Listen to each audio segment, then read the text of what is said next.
में दो मित्र रहते थे। बचपन से उनमें बड़ी घनिष्ठता थी। उनमें से एक का नाम था पापबुद्धि और दूसरे का धर्मबुद्धि। पापबुद्धि पाप के काम करने में हिचकिचाता नहीं था। कोई भी ऐसा दिन नहीं जाता था जबकि वह कोई न कोई पाप न करे, यहाँ तक कि वह अपने सगे संबंधियों के साथ भी बुरा व्यवहार करने में नहीं चूकता था। दूसरा मित्र धर्मबुद्धि सदा अच्छे अच्छे काम किया करता था। वह अपने मित्रों की कठिनाइयों को दूर करने के लिए तन, मन, धन से पूरा प्रयत्न करता था। वह अपने चरित्र के कारण प्रसिद्ध था। धर्मबुद्धि को अपने बड़े परिवार का पालन पोषण करना पड़ता था।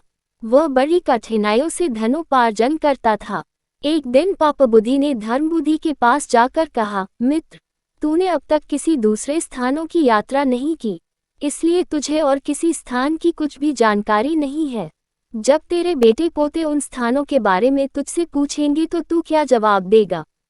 इसलिए मित्र, मैं चाहता हूँ कि तू मेरे साथ घूमने चल। धर्मबुद्धि ठहरा निष्कपट। वह छल फरेब नहीं जानता था। उसने उसकी बात मान ली। बहरान से शुभ मुहूर्त निकलवाकर वे यात्रा पर चल पड़े। चलते चलते वे एक सुंदर नगरी में जाकर रहने लगे। पापबुद्धि ने धर्मबुद्धि की सहायता से बहुत सा धन कमाया। जब अच्छी कमाई हो गई तो वे अपने घर की ओर रवाना हुए। रास्ते में पापबुद्धि मन ही मन सोचने लगा कि मैं इस धर्मबुद्धि को ठग कर इस सारे धन को हथिया लूं और धनवान बन जाऊं। इसका उपाय भी उसने खोज लिया। दोनों गांव के निकट पहुंचे।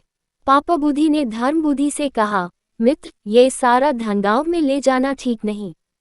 ये सुनकर धर्मबुद्धि ने पूछा, इसको कैसे बचाया जा सकता है?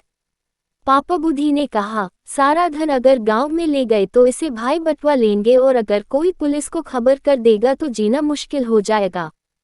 इसलिए इस धन में से आवश्यकता के अनुसार थोड़ा थोड़ा लेकर बाकी को किसी जंगल में गाड़ दें। जब जरूरत पड़ेगी तो आकर ले जाएंगे। ये सुनकर धर्मबुद्धि बहुत खुश हुआ। दोनों ने वैसा ही किया और घर लौट गए। कुछ दिनों बाद पापबुद्धि उसी जंगल में गया और सारा धन निकालकर उसके स्थान पर मिट्टी के ढेले भर आया। उसने वह धन अपने घर में छिपा लिया। 3-4 दिन बाद वह धर्मबुद्धि के पास जाकर बोला, मित्र, जो धन हम लाए थे वह सब खत्म हो चुका है। इसलिए चलो जंगल में जाकर कुछ धन और ले आएं। धर्मबुद्धि उसकी बात मान गया और अगले दिन दोनों जंगल में पहुंचे। उन्होंने गुप्त धन वाली जगह गहरी खोद डाली, मगर धन का कहीं भी पता न था। इस पर पापबुद्धि ने बड़े क्रोध के साथ कहा, धर्मबुद्धि, ये धन तूने ले लिया है। धर्मबुद्धि को बड़ा गुस्सा आया। उसने कहा, मैंने ये धन नहीं लिया। मैंने अपनी जिंदगी में आज तक ऐसा नीच काम कभी नहीं किया। ये धन तूने ही चुराया है। पापबुद्धि ने कहा, मैंने नहीं चुराया, तूने ही चुराया है।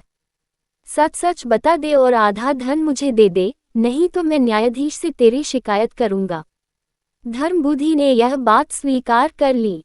दोनों न्यायालय में पहुंचे। न्यायाधीश को सारी घटना सुनाई गई। उसने धर्मबुद्धि की बात मान ली और पापबुद्धि को 100 कोड़े का दंड दिया।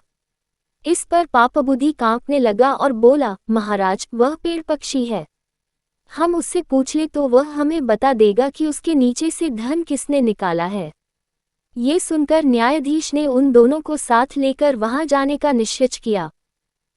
पापबुद्धि ने कुछ समय के लिए अवकाश मांगा और वह अपने पिता के पास जाकर बोला, पिताजी, अगर आपको ये धन और मेरे प्राण बचाने हों तो आप उस पेड़ की खोखर में बैठ जाएं और न्यायाधीश के पूछने पर चोरी के लिए धर्मबुद्धि का नाम ले दें।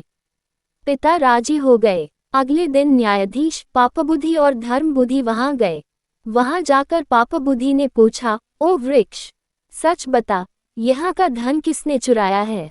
खोखर में छिपे उसके पिता ने कहा, धर्मबुद्धि ने। ये सुनकर न्यायाधीश धर्मबुद्धि को कठोर कारावास का दंड देने के लिए तैयार हो गए। धर्मबुद्धि ने कहा, आप मुझे इस वृक्ष को आग लगाने की आज्ञा दे दें। बाद में जो उचित दंड होगा उसे मैं सहर्ष स्वीकार कर लूंगा।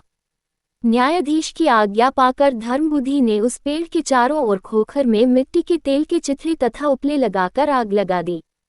कुछ ही क्षणों में पापबुद्धि का पिता चिल्लाया, अरे, मैं मरा जा रहा हूँ, मुझे बचाओ। पिता के जले शरीर को बाहर निकाला गया तो सच्चाई का पता चल गया। इस पर पापबुद्धि को मृत्यु दंड दिया गया। धर्म बुद्धि खुशी खुशी